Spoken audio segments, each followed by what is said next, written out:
ஒரு அரசியல் தலைவரா இந்த எலெக்ஷன்ல விஜய் உடைச்ச பர்னிச்சர்கள் ஏராளம்.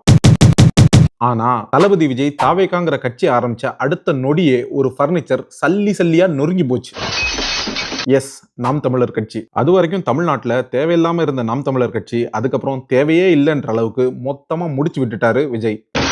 இது திரு சீமான் அவர்களுக்கும் தெரியும். அந்த கடுப்பு, அன்னைக்கு ஆரம்பிச்ச அந்த கடுப்புல தான் இப்போ வந்து காது கொய்யுங்குதுல சாட்ட மாதிரியான ஆட்கள் வாய்க்கு வந்ததை பேசிக்கிட்டு இருக்கும்போது பொதுமக்களையும் தாண்டி சில நியாயமான பத்திரிகையாளர்களே என்னடா இது சீமான் இவங்களெல்லாம் கூப்பிட்டு கண்டிக்க மாட்டாரா அப்படின்னு நினைச்சுக்கிட்டு இருந்தாங்க. ஆனா இப்போ சீமானே வந்து என்ன சொல்றாரு, நம்ம செய்யறது அவங்களுக்கு எதாவது பிடிக்கலையோ அதை திரும்ப திரும்ப செய்யணும்டா, நம்ம பேசுறது அவனுக்கு எரிச்சலா இருக்கடா, அதே பேச எப்பேற்பட்ட தலைவன், திரள் நிதி திருடன் அப்படின்னு முதல்வர் விஜய் உங்களை எங்கேயாவது சொன்னாரா?